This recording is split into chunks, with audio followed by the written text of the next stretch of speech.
나를 지으신 이가 하나님, 나를 부르신 이가, 나를 부르신 이가 하나님, 나를 보내신 이도 반주 없어도 됩니다. 저희가 막 불러도 맞춰줍니다. 나의 나 된 것은 다 하나님 은혜라. 네, 여기까지요. 다 나누고 싶지만 시간상, 이 찬양 제가 참 좋아하는 찬양입니다. 막 불렀는데 어떻게 반주가 나오는지 모르겠습니다. 네, 너무 좋아하는 찬양인데 멜로디도 너무 좋지만 무엇보다 이 찬양의 가사의 내용 가운데 하나님께서 이 성경 전체 가운데 우리에게 새기시기 원하는 그 진실이, 그 진심이 담겨 있기 때문에 제가 이 찬양을 좋아하지 않을 수가 없습니다. 이 찬양 우리가 부르진 않았지만 그 다음 가사의 내용이 이렇습니다. 한량없이 영원하고 인간이 갚아낼 수 없고 우리의 삶을 애워싸는 하나님의 은혜. 그래서 내가 두려움 없이 주저함 없이 걸음을 내딛고 살아갈 수 있는 이유는 나를 붙드시는 하나님의 은혜 말고는 설명할 길이 없습니다 라는 이 너무나 바르고 참된 내용을 가진 이 찬양의 고백이라 참 제가 이 찬양을 좋아합니다. 제가 서두에 왜 이 찬양의 가사의 내용을 나누면서 시작할 수밖에 없는가 하면요, 우리가 좀 전에 말씀 읽었듯이 우리가 말씀 읽었던 중에 아주 눈을 뻥 뜨게 하는 말씀 있지 않습니까? 너무나 잘 아는 말씀. 네, 요한복음 1장 12절 영접하는 자 곧 그 이름을 믿는 자들에게는 하나님의 자녀가 되는 권세를 주셨으니 라는, 우리가 어렸을 때 수련회 갔을 때 이거 안 외우면 밥 못 먹었잖아요. 그랬던 너무나 잘 아는, 달달 외우고는 누워서도 외울 수 있는, 그래서 그 말씀 때문에 그래 내가 영접했어, 그래서 내 믿음이 있어, 하나님 자녀 됐어 라고 생각하고 알고 있는 이 말씀. 이 말씀을 이 찬양에 근거해서, 이 찬양의 고백에 근거되어 있는 참된 성경 전체적으로 선포하시는 진리의 내용에 비추지 않으면 좀 이상하게 해석이 될 수 있거든요. 그래서 제가 이 찬양을 먼저 나눈 거예요. 요한복음 1장 12절 이 말씀은 진짜 유명한 말씀이에요. 그리고 우리가 늘 고백하지 않습니까? 주님, 그래서 제가 여기 있어요. 믿음으로 의롭게 되는데요. 그래서 하나님 믿음으로 영접했고요. 제가 지금 하나님 자녀 됐어요. 라고 스스로를 나 잘했어. 라고 우리 스스로를 대견하게 생각하게끔 만들게도 하는 그 말씀이 이 말씀인 것 같습니다. 그런데요, 보통 다는 아니지만 성도님들이 이런 경향을 가진 성도님들이 있다고 들었어요. 뭐냐면 말씀을 읽을 때 특히 말씀이 좀 졸리잖아요. 그런데 읽다가 갑자기 내가 아는 말씀이 딱 나와요. 나 이거 알아! 라고 해서 성경 그 장 전체를 나 이거 아는 걸로 해서 탁 넘기고, 그래서 아는 우리가 말씀이나 아는 구절이 있으면 그렇게 장 전체를 그렇게 이해하고 그렇게 넘기는 경향이 조금 있죠. 물론 이게 나쁜 건 아닌데요. 왜냐하면 하나님이 주신 이 성경 말씀에 담겨있는 그 장절 하나, 그 단어 하나도 참 귀하고 보배롭고 중요하기 때문에 그러하지요. 그런데요, 반대로 말하면 이 문맥 가운데 맥락 속에서 그 단어를 또는 그 하나님께 주시는 그 성경 스크립처를 이해하지 못하면 조금 오해할 수 있고 좀 우리가 왜곡해서 이해할 수 있기 때문입니다. 오늘날 많은 밖에 그 이단들이 참 요즘에 많은데요, 그 이단들이 보면 사실 제가 보면 좀 우습긴 한데 좀 재밌긴 한데, 근데 그들은 되게 진심으로 하고 있잖아요. 왜냐하면 그들이 만들어 놓은 그 스트럭처 안에 다 갖다 붙이거든요. 말씀을, 또한 구절을, 또한 단어를 그렇게 해서 만든 거라서 그 기본적인 스트럭처가 기본적인 잘못되는 걸 아는 사람에서는 그게 좀 우스워 보일 수 있고 이상해 보일 수 있는데, 하지만 이단들이 제일 많이 장난치는 게 그겁니다. 단어 하나 가지고, 문장 하나 가지고 이렇게 맞추는 거죠. 그래서 뭘 말씀드리려고 하면, 성경을 보실 때 맥락 속에서 그 문장을, 맥락 속에서 그 단어를 이해 못하면 우리가 참 많은 왜곡과 오해를 낳을 수 있기 때문에, 그래서 하나님의 진심을 더 깊이 깨닫기 위해서는 맥락 속에서 이해하는 게 가장 우선적이고, 더 우선적인 거는 삼위일체 하나님의 그 바른 지식과 성경 전체적으로 말씀하시는 그 바른 은혜와 그 바른 지식 속에서 그 말씀 한 구절 구절을 바라봐야지 우리가 하나님의 진심을 오해하지 않을 수 있습니다. 바로 이러한 의미에서 오늘 말씀은 정말 주의해서 잘 우리가 읽어야 하고 잘 바라보아야만 하는 말씀입니다. 왜냐하면 조금 전에 말씀드렸듯 이 말씀만 보면 나 잘했어, 나 그 선택 너무 잘했어, 아, 믿음이라는 선택 나 너무 잘했어. 그래서 내가 구원을 쟁취했잖아. 그래서 내가 하나님의 자녀라는 그 권세를 쟁취했잖아. 밖에 있는 저 사람들, 아, 불쌍해, 어리석어, 너희는 그래서 안 돼 라는 이런 기본적인 이분법적인 생각을 우리가 가질 수 있기 때문에, 그래서 우리가 이 말씀을 주의 깊게 바라봐야 합니다.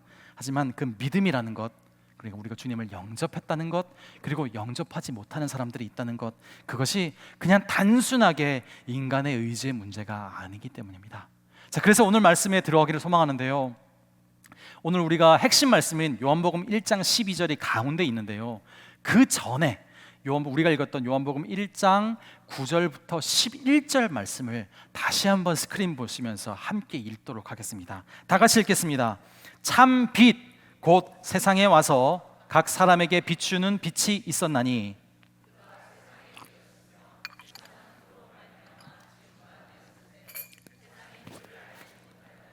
자기 땅에 오매 자기 백성이 영접하지 아니하였으나. 아멘. 네, 제가 요한복음 1장 1절부터 읽진 않았지만 요한복음 1장 너무나 잘 아시는 말씀이라 읽진 않았어요. 네, 그 앞에 부분까지 해서 요 11절 내용까지를 요약하면 이렇습니다.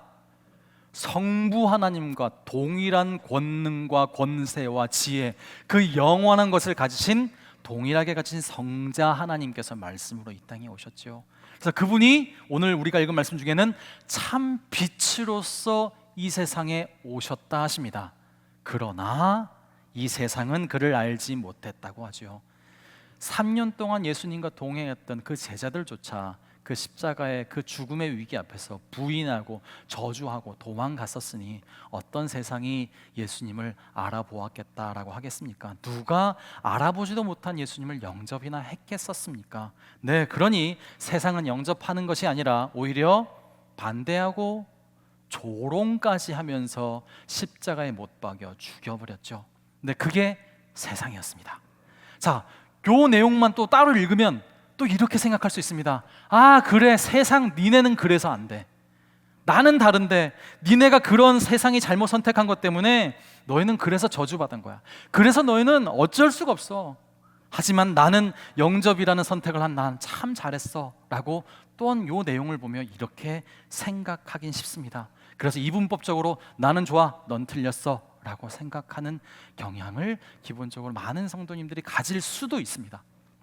자, 그런데요, 이 말씀 속에서 성자 하나님이신 예수님께서 참 빛으로 오셨는데 그 성자 하나님이신 예수님을 거부했던 세상, 그 세상이요, 우리를 제외한 모든 사람들, 그 밖에 있는 또는 감옥에 갇혀 있는 저 나쁜 사람, 그 사람만을 말하는 것이 아닙니다. 여기서 말씀하시는 세상은요, 우리를 포함한 온 인류를 말씀하시는 것입니다. 주님께서는 온 인류를 향해서 이렇게 선포하십니다. 로마서 3장 9절부터 15절에 하나님이 세상, 우리를 포함한 온 세상의 실체를 이렇게 드러내시고 계시는데요, 함께 읽겠습니다. 그러면 어떠하냐? 우리는 나으냐? 결코 아니라. 유대인이나 헬라인이나 다 죄 아래 있다고 우리가 이미 선언하였느니라. 기록된 바 의인은 없나니 하나도 없으며 깨닫는 자도 없고 하나님을 찾는 자도 없고 다 치우쳐 함께 무익하게 되고 선을 행하는 자는 없나니 하나도 없도다. 그들의 목구멍은 열린 무덤이요 그 혀로는 속임을 일삼으며 그 입술에는 독사의 독이 있고 그 입에는 저주와 악독이 가득하고 그 발은 피 흘리는데 빠른지라. 아멘. 네, 여기까지 읽겠습니다. 네, 지금 하나님께서 이렇게 노골적으로 표현하실 수 있으신가 싶을 정도로 이렇게 노골적으로 온 세상, 우리를 포함한 온 세상의 그 죄의 실체를 고발하고 계십니다. 제가 지금 고발이라는 표현을 쓰긴 했지만 기본적으로 인간 사회에서는 고발은 어떤 목적을 가지고 고발하잖아요. 그 사람을 뭐 죽이겠다, 그 사람을 뭐 무너뜨리겠다, 이런 목적으로 고발하지만 제가 고발이라는 표현을 하는 이유는 주님께서 우리를 그런 목표로 고발하시는 것이 아니라 하나님이 기본적으로 가지고 있는 신성, 그 하나님이 가지고 있는 본성을 우리가 신성이라고 표현하는데 그 중에 가장 핵심적인 게 뭐냐면 우리는 하나님의 신성하면 무한하고 광대하심만 생각하기 쉬우나 그 무한하심과 광대하심보다 더 크신 무한하신 그 진실하심, 무한하신 그 거룩하심, 완전하신 거룩하심이 사실 하나님의 하나님 되심의 가장 중요한 신성의 특징이거든요. 그래서 하나님의 신성 앞에 이렇게 모든 이들이 드러날 수밖에 없는 거예요. 하나님이 널 죽이겠다라는 목표로 고발하시는 게 아니라 모든 사람이 하나님 앞에 섰을 때 이게 그냥 자동적으로 드러나는 거예요. 그래서 우리가 하나님 앞에 나아갈 때마다 처음에 하는 게 뭡니까? 어쩔 수 없이 내가 죄를 씻어서 그런 노력을 해서 천국 가려고 하는 게 아니라 그냥 하나님의 실체를 깨달으면 우리가 근본적으로 하는 게 회개 아닙니까? 주님, 나를 떠나십시오. 저는 죄인입니다. 베드로가 했던 고백처럼, 이사야가 했던 고백처럼, 그 수많은 믿음의 선진들이 했던 고백이 하나님의 실체를 알면, 이 하나님께서 고발하시고 있는 내용에 이 자신의 실체를 알면 그럴 수밖에 없다고요. 근데 그렇게 요한복음 1장 9절부터 11절까지 선포하고 있는 그 세상이요, 저 감옥에 갇혀 있는 나쁜 사람들, 혹은 믿지 않는, 믿음이 없는, 영접하지 않는 그 어리석은 사람들만을 말하는 것이 아니고요, 모든 죄의 본능의 성향을 가진, 조금이라도 그 거룩하신 하나님 앞에 아주 조금이라도 그 죄의 성향을 가지고 있다면 동일하게 드러날 수밖에 없는 그 실체가 이러하다십니다. 제 말로 다시 한번 표현할게요. 9절부터 다시 한번 말씀 비춰주시면 감사하겠습니다. 9절부터 제 말로 표현하겠습니다. 예외가 없다 하십니다. 어느 누구도 예외 없다 하십니다. 9절, 10절, 이 세상에 의인은 없나니 그래서 하나도 없다 하십니다. 주님의 선포이십니다. 11절, 그래서 스스로 깨달을 수도 없고 스스로 하나님을 찾을 수 있는 인간이 있을 수가 없다 하십니다. 12절, 그래서 모든 사람은 다 죄의 성향에 치우쳐 무익하게 될 뿐이다. 스스로 선을 만들어낼 수 있는 자는 없기 때문이다 라고요. 13절, 그래서 죄의 본능을 따르는 모든 사람의 입술로 나오는 것들은 결국 열린 무덤에서 나오는, 또는 독사의 독과 같은 참 냄새나는 것, 또한 더러운 것뿐이다. 14절, 그 입술에서 나오는 판단은 악할 뿐이다. 15절, 그래서 그 발 역시 죄의 본능의 성향을 가지고 있기 때문에 악한 방향으로 나아간다 라고요. 사실 이 말씀 뒤에 더 있는데 15절까지만 나누어도 이러합니다. 네, 누가요? 제가요. 네, 누가요? 우리 모든 인류가요, 하나님 앞에 예외 없이 똑같이 본능적으로 이러하다 합니다. 이게 실체입니다. 그래서 오늘 본문 요한복음 1장 9절부터 11절까지로 돌아가서 그 세상은요, 이런 세상이에요. 우리가 그 세상이라고요. 우리 앞에 오신 성자 하나님이신 예수님을 거부하고 조롱하고 죽였던 그들은 그 머리에 뿔 달린 사탄 같은 나쁜 존재들이 아니고요, 우리 또한 당시에 거기 있었다면 그랬을 겁니다. 또한 우리 또한 로마서 3장에서 고발하듯 날마다 하나님의 가슴을 이렇게 찢고 있는 자들이 사실은 우리들이라고요. 모든 인류라고요. 예외 없이요. 하나님 앞에요. 죄송하지만 그러하다 하십니다. 자, 그런데요, 그 다음에 이상한 말씀이 등장합니다. 11절까지 나눈 이 말씀 가운데 우리가 이해하겠어요. 하나님 그렇군요. 그런데 12절에 너무 아이러니한 말씀을 하나님께서 하십니다. 무슨 말씀을 하시죠? 12절에 영접하는 자, 영접하는 사람이 있다고 말씀하십니다. 이게 지금 무슨 말이냐면 인간의 그 불가능함을 그렇게 선언하셔놓고 가능하다라고 하시는 거예요. 불가능함을 말씀하셔놓고 바로 이어서 가능하다고 말씀하시는 게 말이 안 되잖아요. 논리적으로, 이성적으로 말이 안 되잖아요. 우리가 스스로 하나님을 바라볼 수 없는데요, 우리가 스스로 선함과 거룩함을 만들 수가 없는데요, 우리가 목구멍이 열린 무덤이고 발은 피 흘리는데 빠를 수밖에 없는 그러한 우리가 그런 존재가 그런데요, 그래서 그들이, 그리고 우리가 예수님을 십자가에 조롱하고 못 박았는데요, 그런데 가능을 얘기한다니요, 영접하는 사람을 얘기한다니요, 이 논리적으로 이성적으로 맞지 않는 말씀을 주님 왜 하십니까? 그게 무슨 말입니까? 혹 하나님이 동전 뒤집기 하듯이 날마다 이랬다 저랬다 하시는 분이신가요? 아니요. 우리 하나님은 그 무한한 권능보다 더 크신 신성이 뭐냐면 영원히 변치 않는 무한하신 신실하심이에요. 어떤 거짓도 말하실 수 없는 무한하시고 완전하신 거룩하심이 우리 하나님이세요. 그 하나님이시기에 이랬다 저랬다 하실 수 자체가 없으신 분이지, 지금 이렇게 논리적으로 이성적으로 말이 안 되는 불가능함을 말씀하시고 바로 이어서 가능함을 말씀하시다니요. 하나님, 그게 무슨 말입니까? 우리의 이성으로 이해하려면 그러면 한 가지 방법은 있습니다. 뭐냐면 12절에 말씀하시는 영접하는 사람, 그 사람이 사람이라는 호칭은 갖고 있지만 사람이 아니면 말이 되는 거 아닌가요?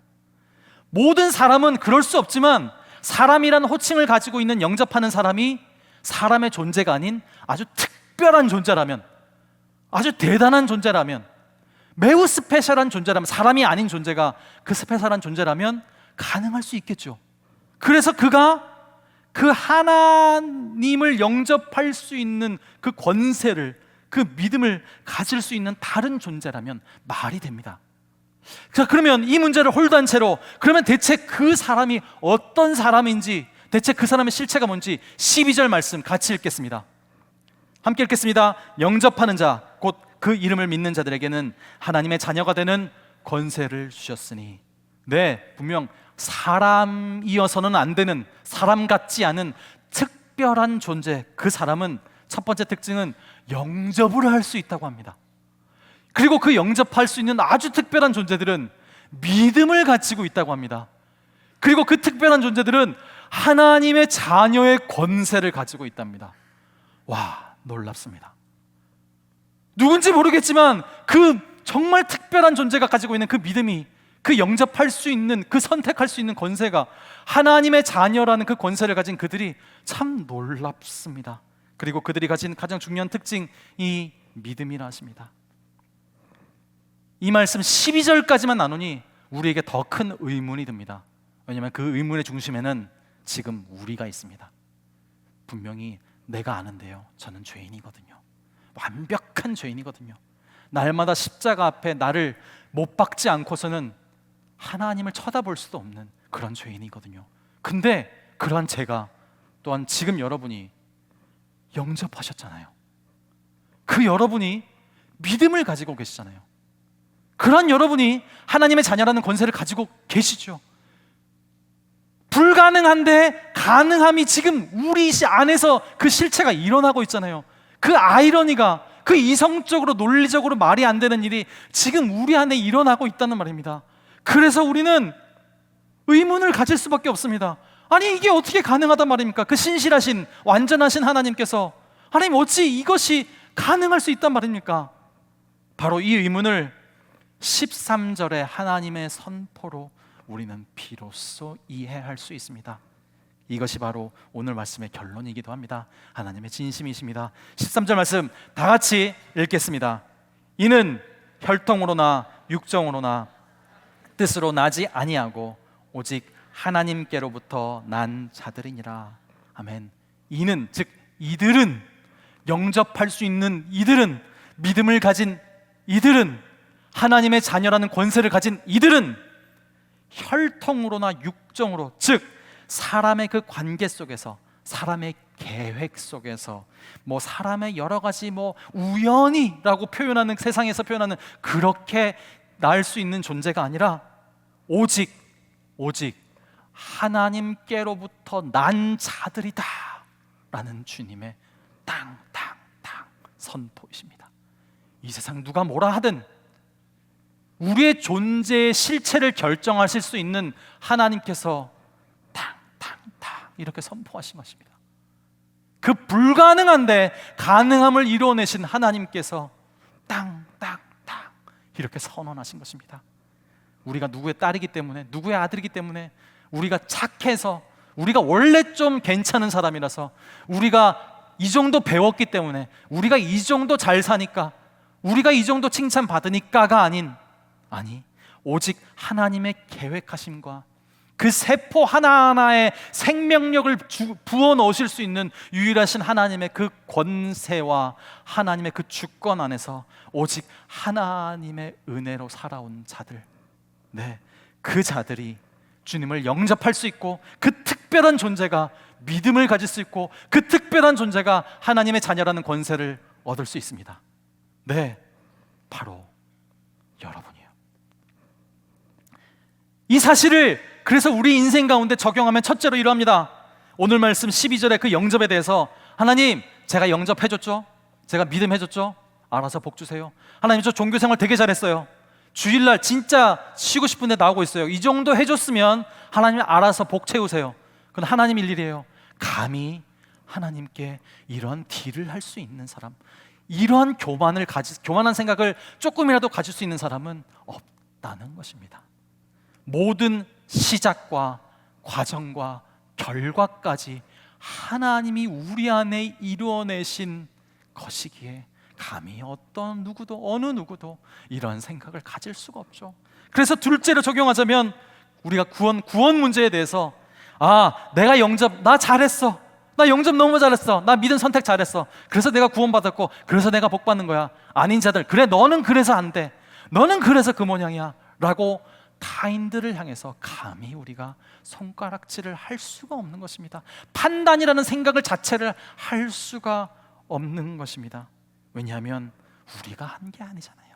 그 시작도 과정도 결과까지 하나님이 우리 안에 말도 안 되는 그 아이러니를, 말도 안 되는 그 논리적으로 이성적으로 이해 안 되는 그 일들을 우리 안에 이루신 하나님이 하시는 일이기에 우리가 눈에 보이는 걸 가지고 판단하고 정죄하고 또한 스스로를 자랑하고 비교하고 드러내고 또한 그런 많이 가진 자 같은 사람을 또 부러워하고, 그런 일이 우리 인생 가운데 있을 수가 없는 것입니다. 있어서도 안 되고요. 그리고 셋째로, 이게 무슨 말인가 하면 다시 한번 선포하지만, 우리가 누구의 이름을 가졌고 키는 어떻고 얼굴은 예쁘고 안 예쁘고 재산이 어떻고 학력이 어떻고 경력이 어떻고 이런 것들이 여러분의 존재의 현실을 말해주는 것이 아니라, 그래서 대통령 앞에서는 굽신거리고 다른 사람, 그냥 보통 사람 앞에서는 그냥 나보다 좀 못 살면 내가 어깨를 피고, 이러한 간사한 인간이 아닌 그냥 모든 것이 하나님의 사람답게, 하나님의 은혜로 된 자답게, 우리의 존재는 그런 것으로 존재되는 것이 아니라 하나님의 선언으로, 하나님의 그 은혜로 우리의 존재가 하나님의 낳으신, 하나님의 택하신 고귀하고 보배롭고 아름다운 하나님의 자녀된 자로서, 또한 우리 옆에 있는 그 존재가 그런 존재로서 우리가 그렇게 살아갈 수밖에 없고, 그렇게 살아감을 높여줄 수밖에 없고, 그렇게 함께 우리가 어울려 살아갈 수밖에 없는 것입니다. 그것이 바로 우리의 존재의 현실, 또한 여러분 옆에 계시는 하나님의 형상인 다른 존재의 현실인 것입니다. 그래서 오늘 요한복음 1장 12절에 영접한 자로 부르신 여러분의 그 존재의 가치가 우리가 눈을 떠서 보이는 어떤 것들로 판단하는 그런 하나님의 마음을 아프게 하는 그런 사람 되지 않기를 소망합니다. 왜냐하면 우리는 혈통으로, 또한 사람의 생각으로, 우리의 계획으로, 혹은 가장 하나님이 가슴 아파하는 말이죠, 우연히 그렇게 일어난 것이 아니라 하나님의 뜻 안에서 우리가 우리 된 것이기 때문입니다. 빛을 비춰도 보지 못하고 그 하나님을 십자가에 못 박아 버릴 수밖에 없는 그랬던 우리가 지금 믿음을 가지는 이 말도 안 되는 특별한 존재로 하나님이 삼으셨고, 영접하여 하나님을 나의 주인으로 모시고, 주님 저는 죄인입니다 라고 고백할 뿐이나, 아니 너는 내 딸이다, 내 아들이다, 하늘나라의 권세를 내가 정말 충만히 붙고 싶은 나의 사랑하는 존재들이다 라고 하시는 그 하나님의 선언 앞에 우리는 그렇게 살아갈 수밖에 없는 것입니다.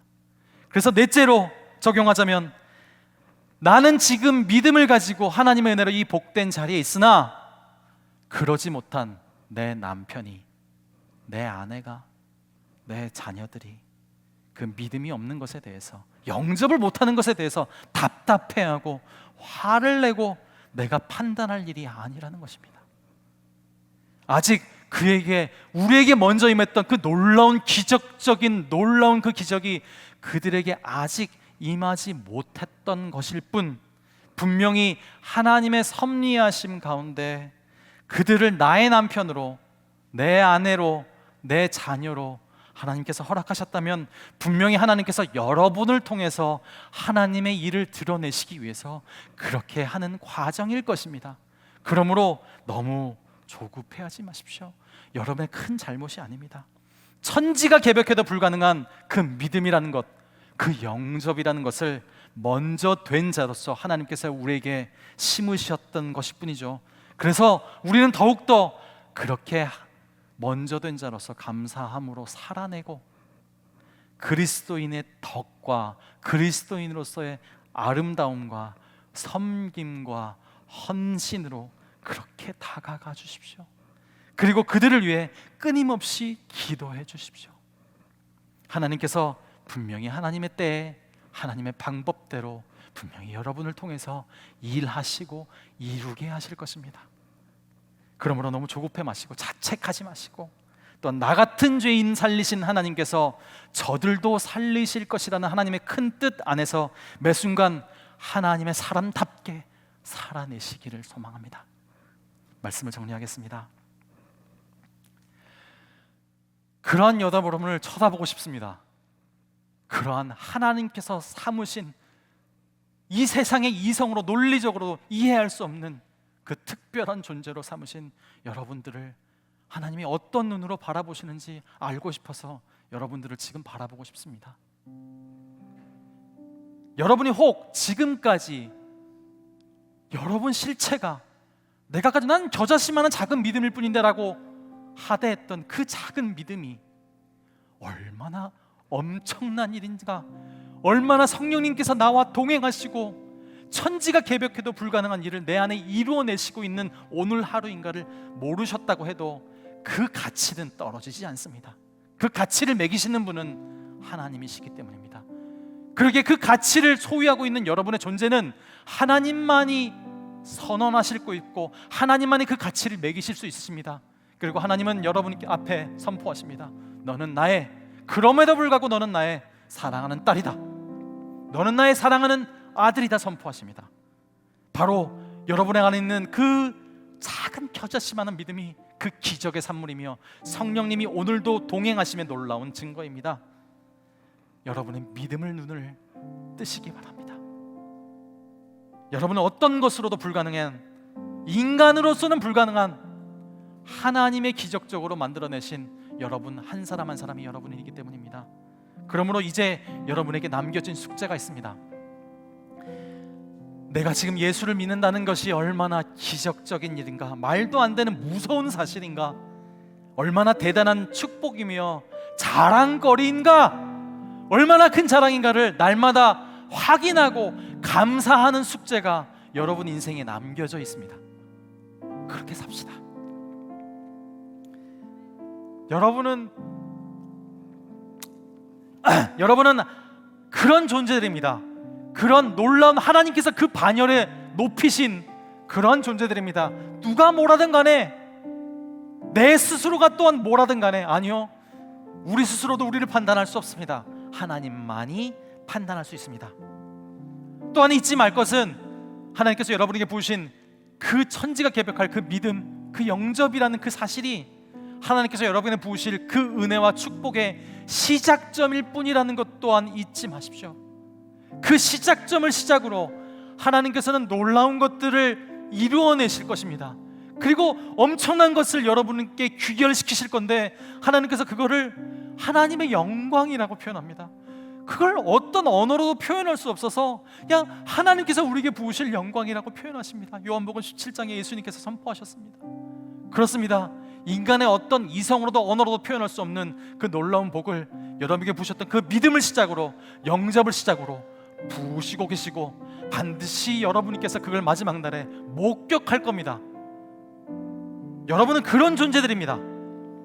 그러므로 여러분의 오늘 루틴이라고 무시했던 그 하루가 기적 속의 하루임을 잊지 마시고 깨달으시고 담대하게 살아내시길, 누가 뭐래든 쭈그러들지 마시고 가슴 피시고 담대하게 살아내시기를 소망합니다.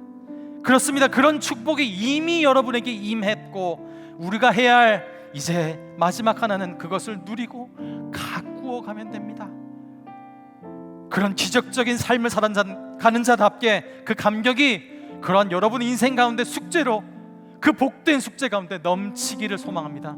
그러한 여러분 한 분 한 분과 함께 예배할 수 있어서 감동입니다. 기도하겠습니다.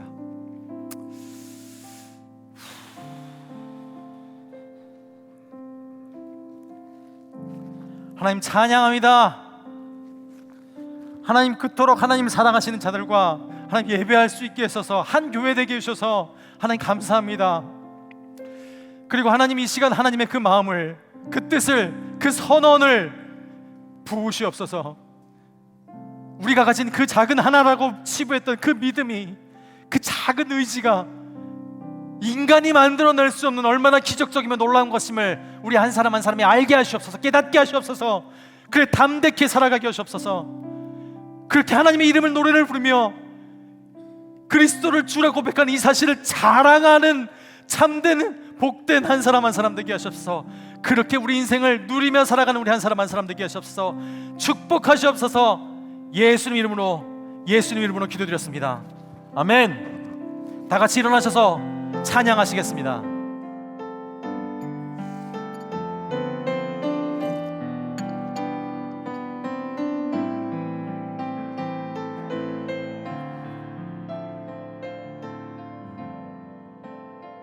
나를 지으시니가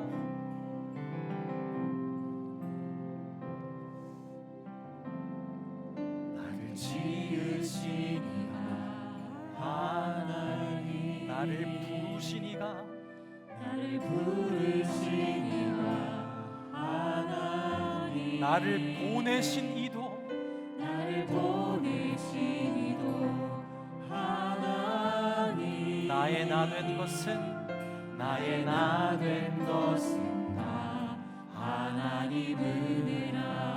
나의 달려갈 길 달려갈 길 다하도록 나의 마지막 호흡 다하도록 나의 마지막 호흡 다하도록 나로 그 십자가 품게 하시니 그 십자가 품게 하시니 나의 나 된 것은 하나님 은혜라. 주님의 그 한량없는 은혜를 선포합니다. 한량없는 은혜 갚을 길 없는 은혜 내 삶을 애워싸는 하나님의 은혜 나 주저함 없이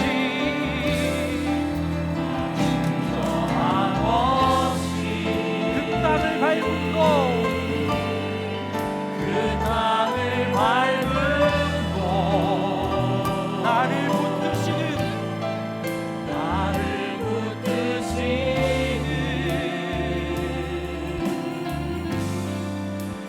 하나님의 은혜 한량없는 은혜 주님 선포합니다. 한량없는 갚을 길 없는 내 삶을 애워싸는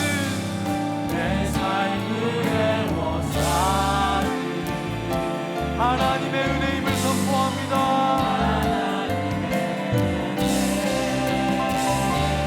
나 주저함 없이 그 땅을 밟아 나갈 수 있음을 그 땅을 밟아